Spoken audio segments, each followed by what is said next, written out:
my business, including my beloved Wilma of Defense. In this business circle program, we're going to look at 400 years of telescope in astronomy. It's a marvelous story, and over the years, we've been to some of the world's greatest services. 100 years ago, the world's largest telescope was the great protector set up by the 3rd Earl of Brock at Burr Castle in Ireland. The telescope was completed in 1845, we're going to talk about it in this evening's diatribe. I'm standing on top of one of the most remarkable telescopes in the world. We're at Tixie in Arizona. Rob Palmer is now becoming famous in another place. It's here that one of the world's greatest services is being set up. The great 28-inch telescope is coming home where it belongs, at the old Royal Observatory in Greenwich Park. Comfort, France, and telescopes in the village. But there's another angle to Hawaii too. A region of thin air, icy cold, and winds up to 150 miles an hour. And that's where I am now, on the top of Mauna Kea, nearly 14,000 feet above sea level. Even with a naked eye, you will carry out a great deal of work in a forest. But of course, the telescope makes over it. There are two major telescopes and two external sizes. The people say, well, I suppose we're all taking a guess. Dr. Anders Stafford, who has analyzed them. According to constraint, on the 2nd of October, 1608, a German living in Holland, a place called Littleburg, now called Count Lippert, presented a petition to the States General, the Dutch government, for a device that made distant objects appear close using a pair of lenses. The thing is, he didn't take his petition or his claim, because George the Dutchman immediately left him and said, we've got the device as well. So actually, we don't know. The key thing is, though, what happens is that it's the first use of the telescope in the world. But because you didn't get a patent claim, very quickly, these devices went on sale across Europe. They were on sale in Frankfurt, Paris, and various other places by the end of 1608. Now, an Englishman called Thomas Howley acquired one approved somewhere. He called it his Dutch trunk. And what the original device was a pair of lenses in a tube. An object glass and an eyepiece. The object glass has to be thicker on both sides, it has to be convex. The eyepiece has to be narrower in the middle, a concave. Put them both in the right position and poof, suddenly, just as opposite to the Dutch.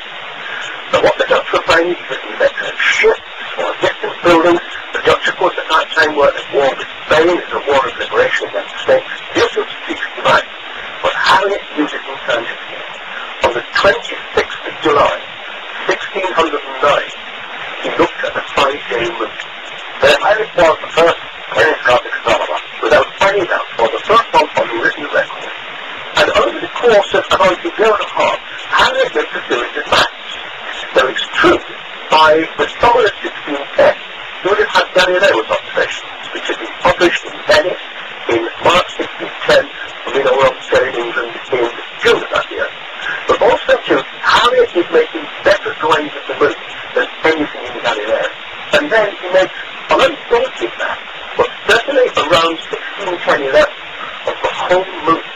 And that is a stunningly beautiful behavior. He has the seas, he has lots of prominent craters, he has no idea what he's looking at. He didn't quite know what the whole moon was made of. It was a piece of cartography. It was superb.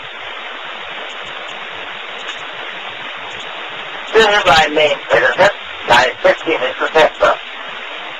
Well, in the telescope, the best are as good as they are anywhere in England because they're not surfaces, and the world's biggest surfaces have to be very carefully sized. One of these is Tixie in Arizona, and this Western.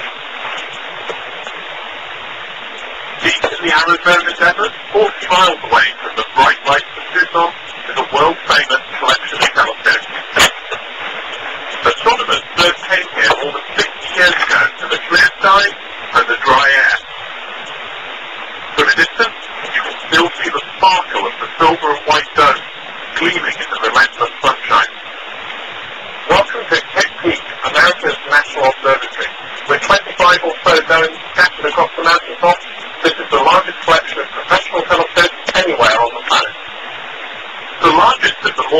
certified telescope here can be used by astronomers from any university or any country. This is the home of astronomy for all. Down in Tucson is the National Offshore Astronomical Observatory, which is in charge of KIT. It shares a campus with the University of Arizona. And as students walk to class, I talked to Doug Isbell about the early days of KIT. So how long has there been a telescope on KIT?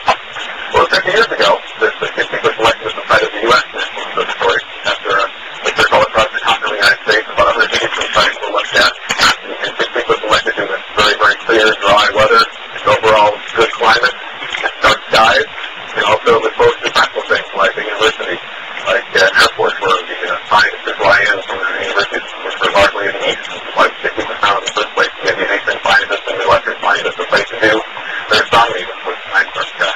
So what was on the mountain before the astronomers arrived? We're in the land of the Tohono Nation, Native American nation of the United States in many respects. And we're past there, and we're honored to be on their land. Basically, we have a long-term lease to the National Science Foundation with the Tohono Nation. On the mountain, the telescopes are being prepared for the night. In charge of the oldest large telescope on the mountain, the 2.1 meter, is Dr. Howard Bond. When the telescope was new, he would have been assisted by an operator, but now he has to do everything himself, time to day. But with this telescope, the astronomers were first able to probe the fingerprints of hydrogen in distant galaxies, helping them piece together the history of the universe. Today, Howard is using the telescope to follow up on observations made using the Hubble Space Telescope. Tonight, I look at a program that's related to the Hubble Space Telescope. So with Hubble, we're measuring the distances to stars and the parallax effect. Those measurements are relative to surrounding background stars. And to get an absolute true distance, we need to make an estimate of how far away those background stars are. To do that, we measure the brightness of the colors, which is the perfect thing for a ground-based telescope, like the 2.1 meter telescope that you see behind me. Is this your first night? No, this is my third night. No, my fourth night according to history. Maybe living not thoroughly. Trying to, If the skies stay clear, Howard will look at about 24 stars tonight to measure their brightness. But this isn't the only telescope which will be working tonight. This is the Mail telescope. When it was built, the second largest optical telescope anywhere in the world, and still the largest on KIT. Its giant 4-meter mirror is used for everything from looking at the edge of the solar system to studying distant galaxies. The designers of the Mail telescope in the 1960s gave it a radical look. The dome sits 92 feet above the ground, and it is trying to keep it clear of turbulent air.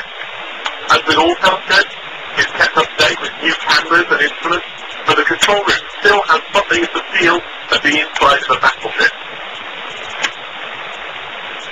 Tonight, Dr. Kimberly Herman is preparing to take a close look at the nearby galaxies. When we look at spiral galaxies, the rotation curve gives us the total mass of the spiral galaxy. But how much of that mass is in the bulge, is in the disk, and is in the dark matter halo? That's what we want to know. By studying planetary nebulae, we can look for motions in and out of the plane of the galaxy to determine what the disk mass in the galaxy. KIT was born from a noble vision that good ideas win time on telescopes. It was and is astronomy for all. These historical telescopes may not often grab the headlines today. They serve as workhorses rather than show ponies. But it's the meticulous work done here, night after night, decade after decade, that slowly reveals what our universe is like.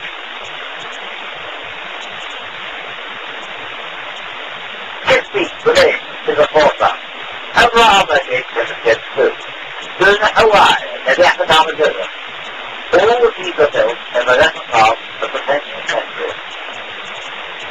This is expected in function. As with most architecture, the